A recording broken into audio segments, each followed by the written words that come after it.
आबत ही हर से नहीं, जहां जाने से आंख में प्रेम ना झलके, नैनन नहीं स्नेह, तुलसी तहां न जाइए चाहे कंचन भर से मेघ।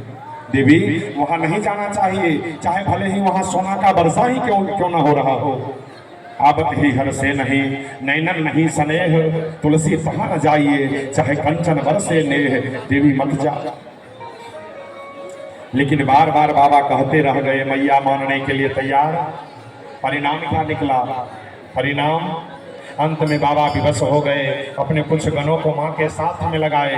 माता सती पहुंची कहाँ? अपने मैके जहां यज्ञ चल रहा था। जब मां गई यज्ञ मंडप पर में, तो जैसे ही मां अपने मैके पहुंची तो मां को देख करके सब बहन अपना अपना मुख मोड़ लिया हो। लेकिन जब माता प्रसूति देखी कि मेरी पुत्री आई है सती, तो माता प्रसूति दौड़ करके गई।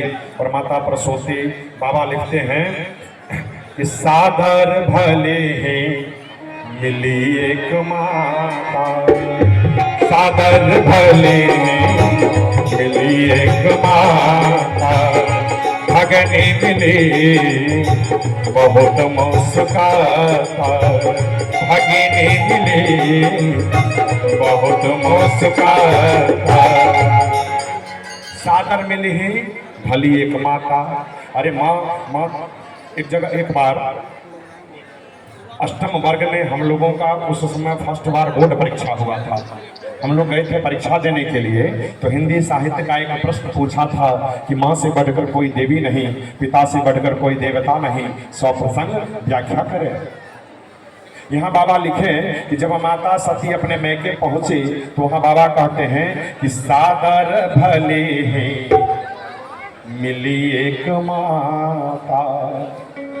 सती को देख करके माता प्रसूति दौड़ करके गई और अपने पुत्री को आंख में भर ली और भर करके मां कहती है, बेटी तुम 100 कुशल तो हो। आप अगर अपने माँ को विवश कर दीजिएगा कि आज से तुम मेरे बहन के यहाँ कुछ भेज नहीं सकती हो, माँ हमेशा इस प्रतीक्षा में रहेगी कि रबिया कब घर से निकले तो थोड़ा सा भी मोटरी लेकर के किसी तरह भेज दे बेटी के यहाँ।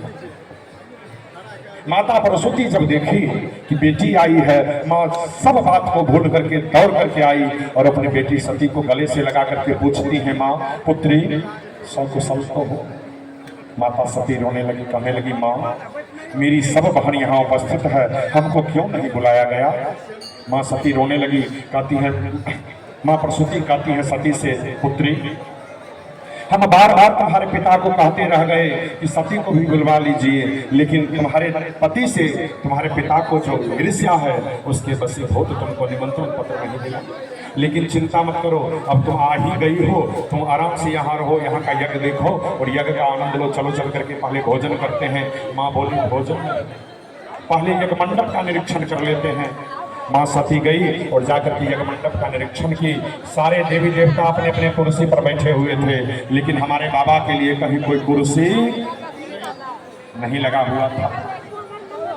सती मैया गई और सती मैया जाकर के दक्ष प्रजापति से कहने लगी कि सुनिए महाराज, आज हम आपको अपना पिता नहीं मान रहे हैं, आज हम आपसे एक प्रश्न करना चाहते हैं। जिस यज्ञ में हमारे पति का भाग नहीं, जिस यज्ञ में हमारे पति के लिए कुर्सी नहीं, आज हम आपको विश्वास के साथ ये बता देना चाहते हैं, इस संसार में ऐसा कोई देव संप्रदाय नहीं कि उस यज्ञ को पूर्ण करा करके हमको दिखा दे। आज ये जितने देवता मलपुआ सटका करके रसगुल्ला दबा करके बैठे हुए हैं, ये जितने पंडित जी काजू किशमिश खा करके गोलियां करके बैठे हुए हैं, क्या मजाल है कोई देवता कोई पंडित आपका यज्ञ करवा दे? अभी भी कुछ नहीं बिगड़ा है पिताजी, आप जाकर के मेरे पति को आदर सहित यहाँ बुलवाइए, यज्ञ करवाइए, और अगर मेरे पति का भाग इस यज्ञ में नहीं मिला तो इस यज्ञ को हम पूर्ण होने नहीं देंगे। दक्ष प्रजापति यहाँ भी गाली देने लगा शिव जी को। तो पत्नी के सामने में कोई पति को गाली दे, मैया को आज बर्दाश्त नहीं हुआ। मैया उसी समय कहने लगी, सुनो दक्ष प्रजापति, तुम्हारे शुक्र से मेरा इस शरीर का निर्माण हुआ है, आज से हम तुम्हारा परित्याग करते हैं और तुम्हारे शुक्र से अगर इस शरीर का निर्माण हुआ है तो आज तुम्हारे सामने में इस शरीर को हम जला करके भस्म कर देंगे, क्योंकि तुम्हारा मुख मेरे पति को गाली दे रहा है, ये हम सहन नहीं करेंगे। और बाबा कैलाश पर बोल दिए थे मैया का कि तुम्हारे मैके में हमारा जितना अपमान हुआ देवी, उस अपमान को महादेव होने के नाते हम सह लिए, लेकिन उस अपमान को तुम नहीं सह पाओगी, क्योंकि हम तुम्हारे स्वभाव को जानते हैं। माँ सती कहती हैं आज इस शरीर को हम भस्म कर देंगे, हमको नहीं रखना ये शरीर। माता सती क्रोधित हो गई और उसी समय माँ अपने शरीर से योगाग्नि प्रकट की और उसी योगाग्नि में माता का शरीर धू धू करके जलने लगा। जैसे ही माता का शरीर जला, इधर शिव जी के जितने गण थे समझिए सबका ब्लड प्रेशर हाई हो गए, सब उस यज्ञ मंडप को तहस नहस कर दिया, यज्ञ मंडप को तोड़ फोड़ सब तहस नहस कर दिया। भृगु ऋषि देखे कि हमारा यजमान का यज्ञ मंडप सब ध्वस्त कर रहा है। भृगु ऋषि क्या किए, ऋभु नाम के 100 देवता प्रकट कर दिए और इधर शिव जी का गण और ऋभु नाम का जो देवता था, दोनों में घोर युद्ध हुआ। परिणाम क्या हुआ कि ऋभु नाम का जो था देवता, ये महादेव के जितने गण थे सबको मार करके वहां से भगा दिया। अब शिव जी के सारे गण वहां से मार खा करके चले, क्योंकि इनका संख्या कम था। शिव जी का 5-7 गण था, इधर 100 था। तो शिव जी का जितना चेला था सब मार खा करके मुंह कान फुला करके चला कैलाश पर कि जाकर के मालिक को बताते हैं। तो इधर नारद जी आकर के कैलाश पर में सूचना दी। जब नारद जी से सूचना प्राप्त हुआ बाबा को कि देवी सती आग लगा करके मर गई है, उसी समय बाबा अपना एक जटा तोड़े और जमीन पर पड़ के वहीं से वीरभद्र प्रकट हो गए। विशाल का शरीर, काला कलू का शरीर, नीला आंख, लाल क्रोध से दोनों हाथ में तलवार लिए हुए वीरभद्र प्रकट हुआ और वीरभद्र कहने लगा, मालिक मेरे लिए क्या आदेश है? शिव जी कहते हैं आदेश यही है, जाकर के हमारा जो ससुर यज्ञ कर रहा है उस यज्ञ को विध्वंस कर दो और उस यज्ञ की रक्षा में चाहे आज ब्रह्मा आ जाए, विष्णु आ जाए, तुम सबका वध कर देना। आज किसी का बात तुम नहीं मानना, सामने में जो आ जाए सबको मार देना, हमारा ये आदेश है।